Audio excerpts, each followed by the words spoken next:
કરજણ જૂના બજાર ward number 7 માં શ્રી કૃષ્ણ યુવક મંડળ દ્વારા નવલી નવરાત્રિને 28 વર્ષ પૂર્ણ થતાં ગરબે ઘૂમતા ખેલૈયાઓને દશેરાના દિવસે ઇનામ વિતરણ કરવામાં આવ્યું હતું।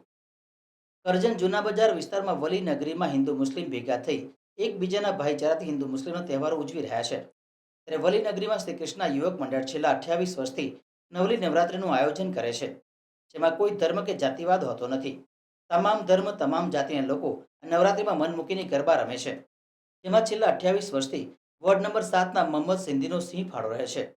વોર્ડ નંબર 7માં નવરાત્રિ હોય કે ગણપતિ ઉત્સવ હોય કે પછી ઈદે મિલાદ ઈદ જેવા તહેવારોમાં વોર્ડ નંબર 7માં નવરાત્રિ હોય કે ગણપતિ ઉત્સવ હોય કે પછી ઈદે મિલાદ તહેવારોમાં હિન્દુ મુસ્લિમ એક થઈને તહેવારો ઉજવતા હોય છે। શ્રી કૃષ્ણ યુવક મંડળ છેલ્લા 28 વર્ષથી નવલી નવરાત્રિનું આયોજન કરે છે। 9 દિવસ ખેલૈયાઓને રમઝટ ગરબા રમાડી છેલ્લા દિવસે દરેક ખેલૈયાઓને પ્રોત્સાહન રૂપે ઇનામોનું વિતરણ કરાય છે।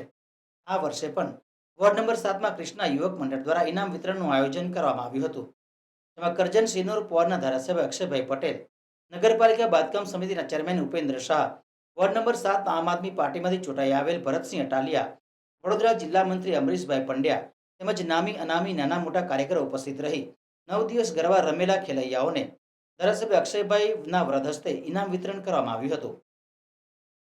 વલી નગરી વોર્ડ નંબર 7ની અંદર શ્રી કૃષ્ણ યુવક મંડળ દ્વારા ગરબા મહોત્સવનું આયોજન કરવામાં આવેલું। એ ગરબા મહોત્સવ 10 દિવસ જે ગરબા થયા તેનો આજે ઇનામ વિતરણનો દશેરાનો પ્રોગ્રામ રાખવામાં આવેલો હતો, જેમાં કરજણ સિનોરના ધારાસભ્ય શ્રી અક્ષયભાઈ પટેલ તેમજ આ વિસ્તારના કોર્પોરેટર તરીકે અમે લોકોએ સૌએ અને બીજા મહાનુભાવોએ હાજરી આપી હતી। અને સતત 28 વર્ષથી આ વિસ્તારની અંદર ગરબા ચાલી રહેલા છે। કોઈ પણ 28 વર્ષમાં કોઈ અનિચ્છનીય એવો કોઈ બનાવ નથી બનેલો કે જે વિસ્તારનું નામ ખરાબ થાય। આ વિસ્તારમાં જે 7 નંબરનો વિસ્તાર છે, હિન્દુ મુસ્લિમ બંને પબ્લિક રહે છે, પરંતુ બહુ કોમી એકતાથી ને ભાઈચારાથી ને સુમેળભર્યા વાતાવરણમાં 28 વર્ષથી સતત નવરાત્રિ ચાલી રહેલી છે અને એની ઉજવણી લોકો દિલથી કરી રહેલા છે। મારી બહેનો છે, મારી દીકરીઓ છે, મારી માતાઓ છે, મારા બાળકો છે, જે રીતના બધા ઉત્સાહથી 10-10 દિવસ ગરબા ગાયા તેઓને હું અભિનંદન આપું છું। અને 28 વર્ષ સુધી મને જે સહકાર આવેલો છે આ નવરાત્રિ ઉજવવામાં, એ બદલ હું આ વિસ્તારનો એટલો બધો ઋણી છું કે એ ઋણ ચૂકવી શકું એમ નથી અને એમનો હું ખૂબ ખૂબ આભાર માનું છું અને અભિનંદન પણ આપું છું।